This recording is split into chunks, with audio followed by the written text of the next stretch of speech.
প্রিয় দর্শক, আবারও ফিরে আসলাম আপনাদের প্রিয় অনুষ্ঠান জীবনের গল্প নিয়ে। আমাদের ক্যামেরার সামনে আছে এক অসহায় মেয়ে, আর তার কাছ থেকে জানতে চাই তার জীবনের গল্প।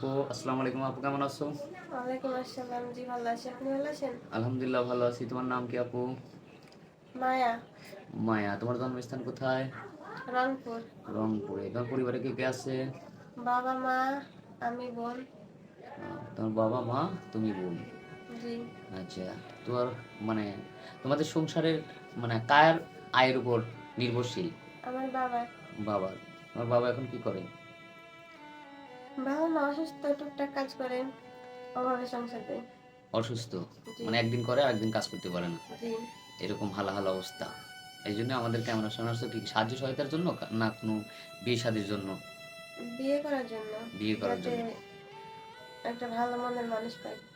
একজন ভালো মনের মানুষ পায়, যাতে তোমাদের পরিবারটা বা তোমার উপর একটা খেয়াল রাখে, এরকম। এই জি। জন্য এরকম একটা মানুষ চাচ্ছ।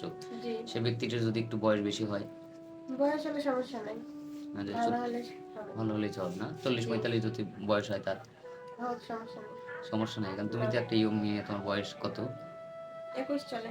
21 সালে।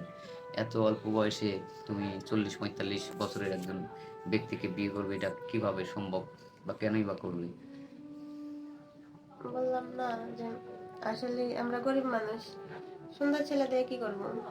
জানে ভালো থাকতে পারি, বয়স্ক হলো সমস্যা নেই। সমস্যা নেই, যাতে 3 বেলা খাইতে দিতে জি। পারে। আর বয়স্ক লোক অবশ্যই বউকে ভালোবাসে। হ্যাঁ, বয়স্ক মানুষ বউকে ভালোবাসে। আর ভালোবাসে ইয়ং বেশি। ছেলেগুলি, স্মার্ট ছেলেপেলে দেখা গেল যে বিয়ে করলো কিন্তু দেখা যায় নেশা করে, বউকে টাকার জন্য, যৌতুকের জন্য ভালো মারধর না। করে।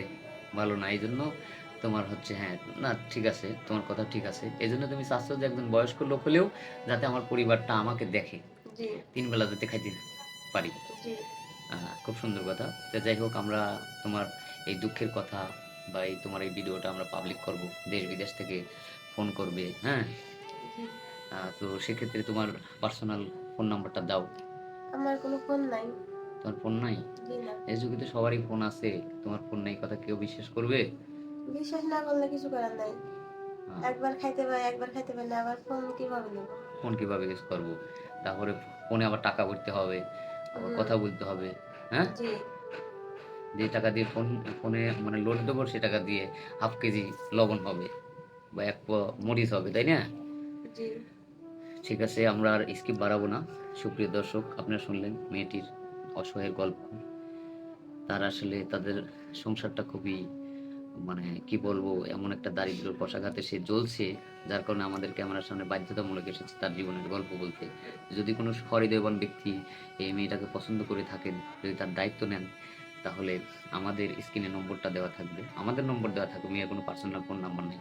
আর অযথা কেউ ভিডিও কল করবেন না। সেই সাথে যারা আমাদের চ্যানেলটা উপভোগ করেন সবাইকে ধন্যবাদ জানাই, শুভকামনা করে শেষ করছি। আল্লাহ হাফেজ।